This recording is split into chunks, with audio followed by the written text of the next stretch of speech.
আমরা এখন হচ্ছে পাবনা অংশে, ওপারে হচ্ছে কুষ্টিয়া। পাবনা থেকে নৌকায় করে খরস্রোতা পদ্মা পাড়ে দিয়ে কুষ্টিয়া যাওয়া রোমাঞ্চকর এক অভিজ্ঞতা। পাবনা শহরের শিলাইদহ ঘাট থেকে কুষ্টিয়া শিলাইদহ যাওয়ার জন্য নিয়মিত নৌকা ট্রলার চলাচল করে। একসময় পদ্মা নদী থেকে রবীন্দ্র কুঠিবাড়ি অনেক কাছাকাছি হলেও এখন কিছুটা দূরে সরে গেছে আর কি। পাবনা কুষ্টিয়ার মাঝে বিশাল যে খরস্রোতা নদী ছিল একসময়, সেই নদী তো এখন শুষ্ক হয়ে গেছে। বারবার চর জেগে ওঠে।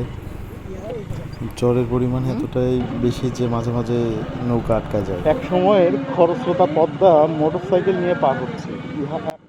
এই জন্য মানুষকে অনেক দূরে হেঁটে যেয়ে তারপরে ট্রলারে উঠে স্বল্প দূরত্বের পদ্মা পাড়ি দিয়ে ফটোগ্রাফি করার জন্য। নদী পার হতে হয়। পদ্মা নদী যদি প্রশস্ত যদি এরকম 1.5-2-3 কিলোমিটার হয়ে থাকে, এখন সেটা আর ওই রকম নাই। এখন হচ্ছে ট্রলার চলাচল করে শুধুমাত্র 700-800 মিটার হবে, আর বাকি রাস্তাটা পুরোটাই হচ্ছে হেঁটে যেয়ে উঠতে হয়। কেউ হেঁটেই যাতায়াত করে, কারোর পক্ষে হেঁটে যাওয়া সম্ভব হয় না। যাদের মোটর সাইকেল থাকে তারা তো মোটর সাইকেলে যাতায়াত করে, অনেকে হচ্ছে অটোতে করে যাতায়াত করে। অটো হচ্ছে নৌকা যেখানে থামায় সেই জায়গায় থাকে, মানে ঘাটে নৌকা থাকে, সেই হচ্ছে নৌকায় থেকে নেমে অটোতে উঠে তারপরে পাবনা অংশে আসে, তো বা হচ্ছে কুষ্টিয়া অংশে যায়। তো চরের দূরত্বটা এত বেশি, আমরা কল্পনাও করতে পারিনি যে চরের দূরত্বটা এত বেশি হবে। এই চরের মাঝে কোথাও হচ্ছে কলার বাগান হয়ে গেছে, কোথাও হচ্ছে বাদামের হচ্ছে জমি দেখলাম।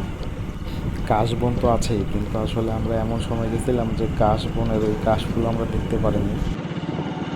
এই পারে পাবনা, ওই পারে হচ্ছে কুষ্টিয়া, তাই না? ভরা মৌসুমে যেটা হয়ে থাকে যে এই সেই খরস্রোতা পদ্মা। পানির পরিমাণ বেড়ে যায়, ফলে চরের দূরত্বটা হচ্ছে কমে আসে, নৌকায় চলাচলটা বেড়ে যায়।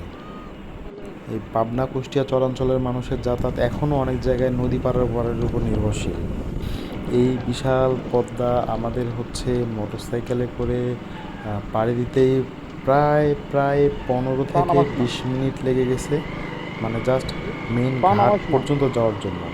আমরা বেশি জোরে তো চালানো সম্ভব না, কারণ হচ্ছে চাকা স্কেটিং করতেছিল, আবার হচ্ছে প্রচুর যেহেতু ধুলা আছে, বালিও আছে, তো রিস্ক হয়ে যায় আর কি। অনেকে অনেকে ঘুরতেও আসে, অনেকে হচ্ছে কার নিয়ে, মাইক্রো নিয়ে, ব্যক্তিগত যানবাহন নিয়ে পদ্মার হচ্ছে যেটা পাবনা অংশ সেই অংশে ঘুরতে আসে। কারণ দেখলাম যে পাবনা অংশেই হচ্ছে চরের পরিমাণটা বেশি, আর পাবনার পরে কুষ্টিয়ার দিকে হচ্ছে চরের পরিমাণ কম। ওই পাশে হচ্ছে শিলাইদহ ঘাটে নেমেই উপরেই হচ্ছে, ওখান থেকে হচ্ছে হাঁটতে হয় কম, ওখান থেকেই হচ্ছে যানবাহন চলাচল করে কুষ্টিয়া শহরের জন্য। আমরা দীর্ঘ সময় পরে চলে আসলাম হচ্ছে পাবনা অংশে। পাবনা অংশে বলা যাবে না, এটাকে আসলে পাবনার মধ্যে কিনা, এটা কোনো অংশের মধ্যে না, এটা নদীর মধ্যে আর কি। তো নদীর মধ্যে যে আমাদের হচ্ছে পদ্মা নদীর মধ্যে যে অংশ, সেটাতে আমরা উঠলাম। এখানে ট্রলার দাঁড়ানো ছিল নদী পারাপারের জন্য। সাধারণ ইঞ্জিন চালিত নৌকা বা ট্রলার উভয়ই পাওয়া যায়। জনপ্রতি নৌকা ভাড়া সাধারণত 30 টাকা নেয়, আর মোটর সাইকেল থাকলে সেটাও 30 টাকা। আমরাই ছিলাম হচ্ছে ট্রলারের হচ্ছে প্রথম যাত্রী। আর কি বলবো, সত্যি কথা একটু তো পানি ভীতি আছে। ট্রলারে করে যখন পার হচ্ছিলাম, এই দৃশ্যটা সত্যি অন্যরকম লাগে। একে তো একটু বাতাস ছিল, কিন্তু কোনো ধরনের বিপদ আপদ বা এই জাতীয় জিনিসগুলো হওয়ার সম্ভাবনা নাই, কারণ ওনারা ওভারলোডে হচ্ছে ট্রলার চলাচল করেন না, নৌকা চলাচল করেন না। তবে সকাল কয়টা থেকে শুরু হয় বা রাত কয়টা পর্যন্ত চলে এইটা বলা যাচ্ছে না, বাট কোনো অফ ডে নাই, প্রতিদিন চলে। এই নদীর মাঝে অনেকে ঘের দিয়ে রাখছে সম্ভবত মাছ ধরার জন্য।